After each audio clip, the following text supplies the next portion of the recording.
रोम रोम भाइयों। औरंगजेब ने the first फरमान टू स्टॉप सती प्रथा वो औरंगजेब ने पास किया था। लेटर ऑन ब्रिटिश ने उसको इंप्लीमेंट कराया। ये तो लेटेस्ट न्यूज़ है। जो अपनी बेटियों को और बीवियों को घर से बाहर नहीं निकलने देता था, वो औरंगजेब जाकर सती प्रथा को खत्म करेगा। ठीक है, वो ठीक है, कैसे हो सकता है? क्या कर रहे हैं यार तू? आपने क्या कहा कि ये तो हम हिंदुओं के बीच की बात है। विवेक जी, आप कब से हिंदू हो गए? अरे बाबा, अब राणा सांगा के बारे में कोई भी बुज़दिल उठकर कुछ भी कह देता है। आप जानते हैं 100 से ज्यादा युद्ध राणा सांगा ने लड़े हैं। आप जानते हैं किसी की इतनी औकात, कितनी हिम्मत नहीं है कि एक घाव लग जाए और उसके बाद भी डटा रहे वो इंसान। और no, it's not rhetoric, this is fact. वो आप जिनके आगे पीछे दौड़ है ना सर, उनकी छातियों पर नाचने वाला राजा है। यही वो हिंदुस्तान है जहां पर, यही वो हिंदुस्तान है। क्या औरंगजेब ने क्या फरमान जारी किया और फरमान जारी करेगा औरंगजेब? आइए देखते हैं, मजा आएगा। हेलो एवरीवन, स्वागत है आप सभी का द सैवेज वॉइस के एक और नई कमाल की डिबेट वीडियो में। दोस्तों, आज की डिबेट वीडियो बहुत ज़्यादा इंटरेस्टिंग, बहुत ज़्यादा कमाल की होने वाली, इसलिए लास्ट तक डिबेट वीडियो में जरूर से बने रहेगा। उम्मीद है कि आपको इस डिबेट वीडियो में जरूर से मजा आएगा। तो बात कर लेते हैं इस डिबेट के बारे में। तो दोस्तों, इस डिबेट वीडियो में आपको देखने को मिलने वाले हैं आप सभी की फेवरेट एंकर यानी कि रूबिका लियाका जी, जिनकी वीडियो आप सभी को बहुत ज़्यादा पसंद आती है और हमारे चैनल पर इनकी वीडियो टाइम टू टाइम आती रहती है और ये वीडियो भी बहुत ज़्यादा मजेदार है। तो इस वीडियो में आपको साथ में देखने को मिलने वाले आचार्य जी और भी यहाँ आपको बीजेपी के स्पोक्स पर्सन देखने को मिलने वाले, साथ ही आपको विपक्ष के रूप में देखने को मिलने वाले विवेक श्रीवास्तव, जिसके अक्ल पे पत्थर पड़ चुके हैं। मतलब इसकी हरकतें दिन प्रतिदिन नहीं बढ़ती जा रही है। मुझे तो लगता है किसी दिन डिबेट में मार खाएगा और ये चीज़ होके रहेगी, आप लोग देख लेना। तो बात कर लेते हैं इस डिबेट के बारे में। तो इस डिबेट में वक्त पे बात हो रही होती है, जिसके बाद बहुत सारे चीज तर्क आ जाते हैं, बहुत सारे मुद्दे आ जाते हैं और उस पर जमकर डिबेट होती है, जिसमें रूबिका लियाकत और आचार्य जी ने मिलकर विवेक को इतना जलील किया जिसे देखकर आपको जरूर से मजा आएगा। इसलिए लास्ट तक बने रहिए। साथ ही अगर आपने अभी तक वीडियो को लाइक नहीं किया तो फटाफट से लाइक कर दीजिए, ज़्यादा से ज़्यादा मात्रा में शेयर कर दीजिए, चैनल को सब्सक्राइब कर लीजिए। चलिए आज की इस कमाल के डिबेट वीडियो को अभी स्टार्ट कर लेते हैं। आइए देखते हैं, मजा आएगा। क्या प्रॉब्लम क्या है? अगर सनातन को डिस्कस करते हैं हम लोग और हिंदू समाज के लोग ज्यादा कर रहे हैं, किसी मुसलमान ने तो कोई टिप्पणी नहीं करी है आज तक। तो हिंदू समाज में हिंदू आपस में अगर डिस्कस करके किसी चीज को टीका टिप्पणी करते हैं, चाहे वो हमारे शास्त्रों में लिखे हुए जातीय डिस्क्रिमिनेशन की बात हो और या अन्य चीज़ों हो। आपने दक्षिण भारत का भी नाम लिया था, MK स्टालिन का नाम लिया आपने, वहाँ पे जो द्रविड़ पॉलिटिक्स थी उसका भी नाम ली दिए। और झाड़ू लेकर के घुंघरू बांध करके एक आदमी चलता था रोड पे और ये कहता था कि मैं दलित हूँ, दूर हो जाओ वरना मेरी छाया से अपवित्र हो जाएगी। इस पर भी डिस्कशन हो जाए।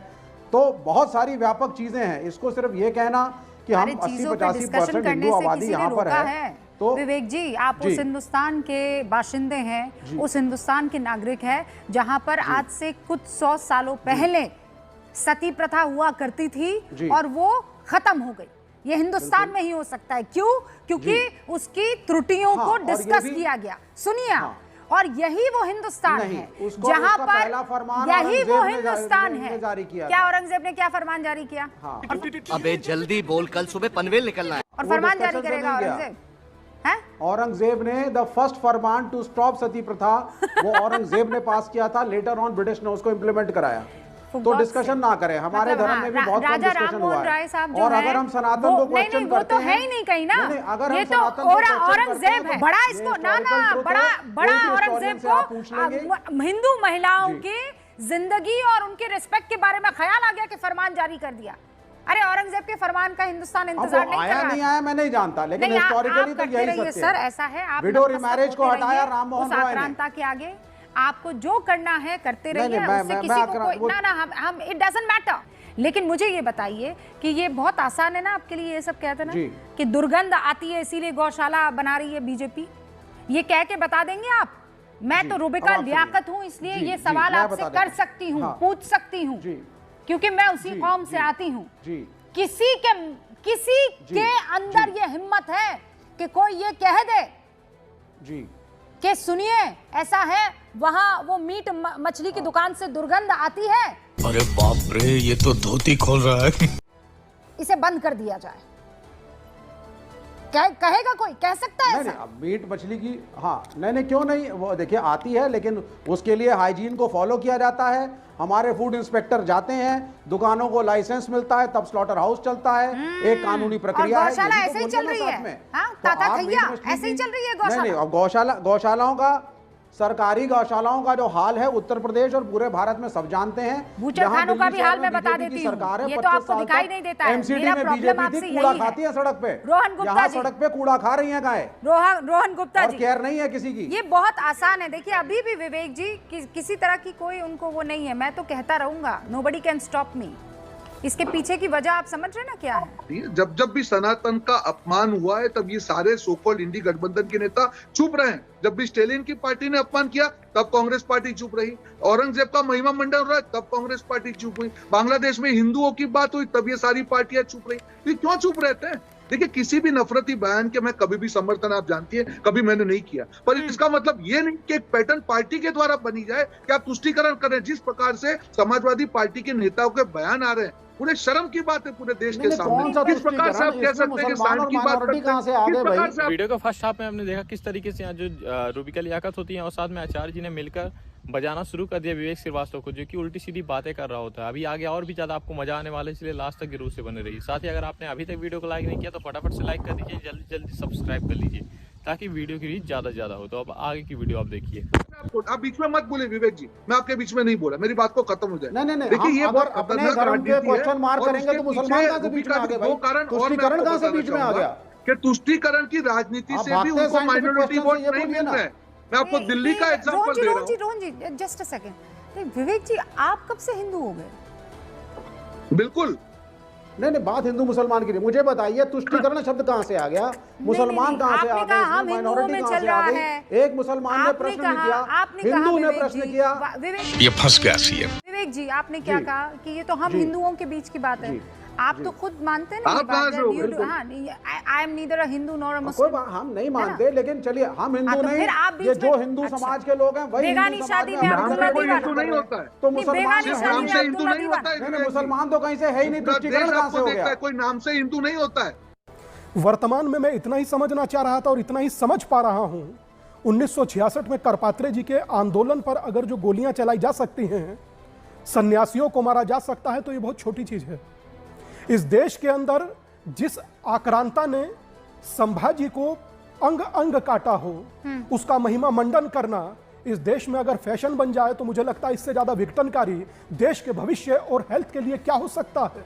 जिसने शीशगंज जैसा गुरुद्वारा आज इस बात का द्योतक है कि गुरु तेग बहादुर के साथ क्या किया, लाखों हिंदुओं के साथ क्या किया, उसको बैठ करके आप ही की डिबेट में भी डिफेंड करने वाले 1000 लोग खड़े होंगे।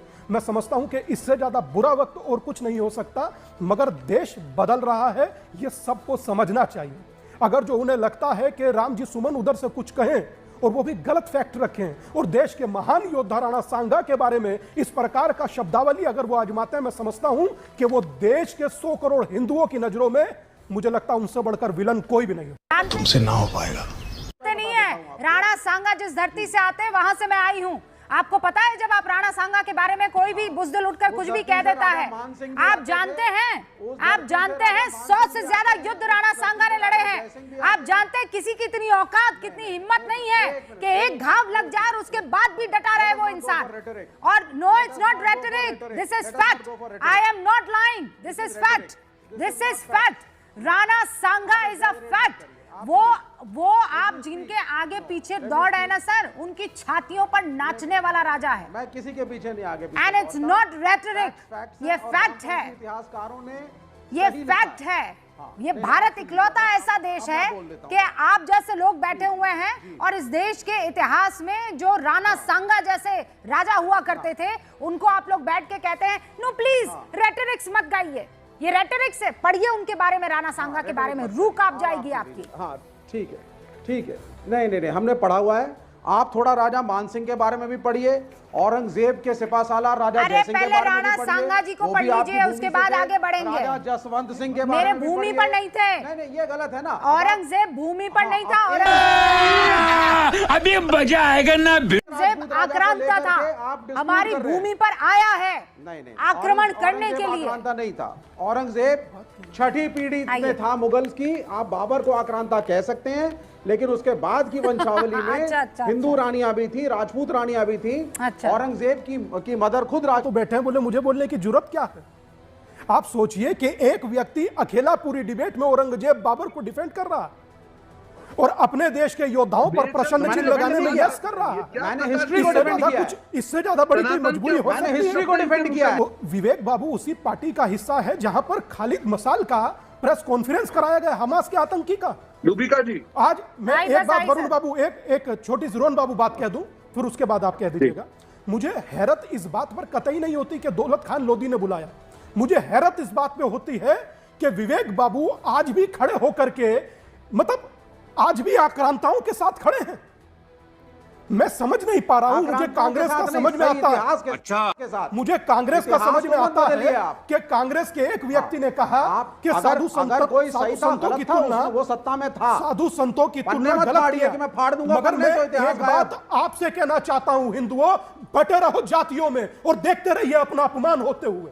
देखिए अपने साथ होते हुए नाटक को, जहां आप ही के भीतर का खड़ा हुआ एक व्यक्ति आप ही को मुंह चिढ़ाता है, मंदिर में औरंगजेब का प्रवक्ता रोज टीवी पर आता है। विवेक जी रुकिए ना, बड़ा आपको दलित प्रेम है, बड़ा आपको मुस्लिम प्रेम है, बड़ा आपको दुनिया भर के हिस्ट्री का प्रेम है, लेकिन ये प्रेम जो है आप सनातन के कॉस्ट पर नहीं कर सकते हैं। इस बात को समझिए Vivek ji, it's very easy for you. अगर ये सहिष्णु मुल्क नहीं होता ना विवेक जी, आपकी जुबान आधी इंच बाहर नहीं आ पाती। मैं आपको ये बात कह रही हूँ, ये सहिष्णु मुल्क नहीं होता ना, ये बैठे एक रोहन गुप्ता, ये बैठे हिंदू धर्म गुरु, फिर बगल में बैठे आनंद विजय, वो वरुण पुरोहित जी भी बैठे हुए हैं। मजे से आप जो चाहे बोल दीजिए, सनातन को जो चाहे जैसा चाहे बोल दीजिए, सहिष्णुता। मजा आया। तो जैसा कि आपने वीडियो में देखा किस तरीके से यहाँ जो विवेक श्रीवास्तव होता है और डिबेट्स में आता है और सिर्फ एक धर्म को, यानी कि सनातन धर्म को टारगेट करने की कोशिश कर रहा था। वो ऐसी ऐसी चीज़ें लेकर आता है जिसका कोई आधार नहीं, कोई तथ्य नहीं, सिर्फ बातें फेंकने आता है, उल्टी सीधी बातें करने आता है। लेकिन जब सामने कोई लॉजिक के साथ प्रवक्ता बैठा हो तब इसकी बातें नहीं चलती। वहाँ पे बुरी तरीके से रोस्ट होता है। और जो कि यहाँ पे हुआ, यहाँ प्रभाकर जी ने इसकी रियलिटी बताई, साथ ही साथ यहाँ पे जो रूबिका लियाकत जी होती है इसे बुरी तरीके से जलील करती हैं। इसे देखकर उम्मीद है कि आपको जरूर से पसंद आई होगी ये वीडियो। तो कैसी लगी आपको वीडियो, नीचे कमेंट बॉक्स में जरूर से लिखिएगा। आपकी क्या राय है इस वीडियो के बारे में, इस विवेक के बारे में या फिर इस मुद्दे के बारे में, वो भी आप नीचे कमेंट बॉक्स में लिख सकते हो। साथ ही अगर आपने अभी तक वीडियो को लाइक नहीं किया तो फटाफट से लाइक कर दीजिए, इन चैनल को सब्सक्राइब कर लीजिए ताकि वीडियो को रीच ज़्यादा से ज़्यादा हो और ज़्यादा से ज़्यादा लोगों तक ये वीडियो पहुंच पाए। तो हम आपसे मिलते हैं किसी और वीडियो में किसी नए टॉपिक के डिबेट के साथ। तब तक के लिए राधे राधे।